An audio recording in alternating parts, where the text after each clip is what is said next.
ब्यावरा शहर के 18 वार्डों में 65,000 की आबादी वाले शहर में कुशलपुरा बांध के इंटेकवेल पर 2 motor 20 horse power vertical turbine pump के माध्यम से 5 MLD पेयजल प्रतिदिन मोचाखेड़ी स्थित फिल्टर प्लांट पर लिफ्ट किया जाता है। वहीं जलालपुर पेयजल संग्रहित कर इंटेकवेल पर 4 मोटर 60 हॉर्स पावर के माध्यम से प्रतिदिन ब्यावरा नगर में पेयजल सप्लाई किया जाता है। फिर भी ब्यावरा नगर में पानी की समस्या को लेकर चक्का जाम, धरना प्रदर्शन व आंदोलन हो रहे। ये बात गुना नाका स्थित एक निजी होटल में आयोजित प्रेस वार्ता के दौरान मध्य प्रदेश शासन के राज्य मंत्री स्वतंत्र प्रभार नारायण सिंह पवार ने पत्रकारों को संबोधित करते हुए कही।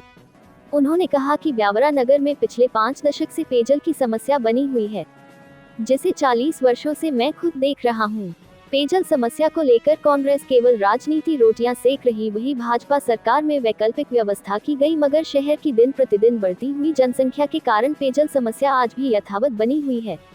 पेयजल समस्या को लेकर नगर पालिका द्वारा DPR तैयार कर प्रस्ताव भेजा गया। जब तक शहर की पेयजल समस्या का स्थायी हल नहीं हो जाता, तब तक नागरिकों को उक्त समस्या से दो चार होना पड़ेगा। आपने कहा कि वह कुशलपुरा डैम जल संसाधन विभाग से 6.48 MLD पेयजल प्रतिदिन हेतु अनुबंध किया हुआ है, तो पानी कहां जा रहा? जबकि ब्यावरा शहर में 18 हैंडपंप चालू है, 75 ट्यूबवेल, 51 कुएं और 30 लाख लीटर की क्षमता वाली पानी की 3 टंकियां उपलब्ध है।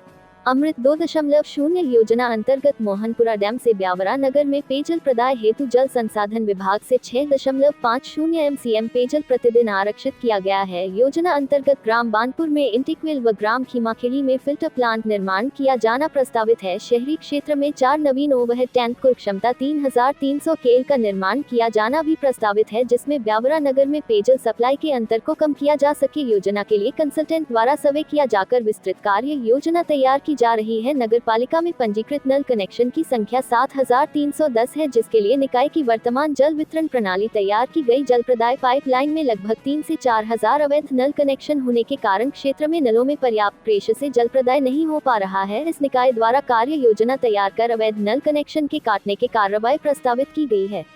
थोड़ा बचा और मैक्सिमम कुशल पानी हम लेते हैं अभी, लेकिन दुर्भाग्य से ब्यावरा का दुर्भाग्य पीछे छोड़ नहीं रहा। उस समय जब योजना बनी कुशलपुरा की, कंसल्टेंसी ने जो सर्वे किया है उस सर्वे के कर्मचारी कराया, वो यहाँ पानी का लेवल हमारा होना चाहिए मई जून अप्रैल मई जून में, उसे भी 4 फीट ऊपर इंटेकवेल बना दिया। अब ऐसे इंटेकवेल पानी कैसे चढ़ेगा भाई? 40 साल होने पर तब से ही मैं ब्यावरा की पेयजल समस्या की बहुत ही गंभीरता देख रहा हूँ। लगातार ब्यावरा शहर जब छोटी आबादी थी और लगभग 25,000 की आबादी हुई उस समय, तब भी सरकार की इतनी गंभीरता, लगातार गर्मियों के 4 महीने 5 महीने टैंकर ट्रांसपोर्ट करते थे पानी शहर के चारों तरफ। उस समय हमारे ट्यूबवेल जो शहर में लगते थे वो भी अपर्याप्त थे या ड्राई निकलते थे, और एक 200 का बंदा हमारे पास ब्यावरा में 3,000 नदी पे इधर मातापुरा के मार्ग पर बना हुआ है, उससे हमारी जलापूर्ति थी। 31 करोड़ के ऊपर की कंसल्टेंट सर्वे करके दिया है, लेकिन तकनीकी रूप से आगे बढ़ी वो तो लगभग 28.5 करोड़ की गई हो, और बिलो रेट आने के लिए 26.5 करोड़ है। लेकिन जो सेंक्शन है, मूल सेंक्शन 30 करोड़ तक जा सकती है। इसमें मोटे 30 करोड़ की परियोजना को हम इसमें स्टार्ट करने के लिए प्रयास कर रहे हैं। इसकी स्वीकृति हमें मिल गई सारी पत्रकार की जो है, और आगे हम इसका अनुबंध जैसे होगा काम बढ़ेगा। हमारे विधानसभा में चल रही है, एक चल रही बागपुरा तालाब से।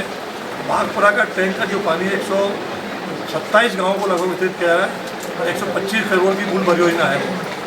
इसके अंदर हमारे 127 गाँव यहाँ से ब्यावरा की घोड़ा मचार से लेकर के अंतिम गाँव की भीलवाड़ा देवल गढ़ापुर तक चल रहा है। थोड़ी बहुत तकलीफ समस्या उसमें भी है, कहीं कहीं प्रेशर की समस्या है। दूसरी हमारी परियोजना पहाड़गढ़ पार्वती में जो 80 गाँव कवर कर रही है, वो भी लगभग 100 करोड़ की परियोजना है। आगे कुछ गाँवों में और समस्याएँ हैं, जैसे छोटालिया परियोजना पूरी होगी पार्वती, उन गाँवों को उसमें समाहित करने का प्रयास है। मोहनपुरा परियोजना का मैंने कहा कल ही इसकी सब स्वीकृति प्राप्त हुई हमें, और हम आज ही सक्रिय होकर हमारे नगर पालिका के PSC का प्रस्ताव जाना, PIC का प्रस्ताव आज ही मैंने CMO का है, आज ही PIC करके और प्रस्ताव शासन को आज ही भेजे। मेरी अभी सिविल से बात हुई, अभी बहुत यहीं से सब कागज आज ही भेज रहे हैं। यातायात में अवरोध जो अतिक्रमण है, स्थायी अस्थायी, ये बिल्कुल आकर से हटना चाहिए। मेरी सहमति इसमें मैं प्रशासन को बता चुका हूँ, पर प्रशासन सामने और कई सारी चीज़ें आ जाती हैं प्रशासनिक कामों की, इसलिए बीच में रुक जाता है अभियान को।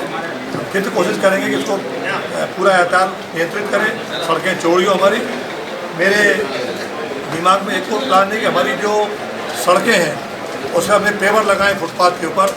पेवर के बाद नाली हमारी है और जहाँ दुकानदारी शटर लगी है वो उसका आखिरी सीमा है। उसके बाद जहाँ हमारे नगर में फुटपाथ शुरू होता है हम एक पाइप गाड़ दें, एक 2 इंच का पाइप गाड़ते हैं ताकि लोग उस सीमा से बाहर ना आए।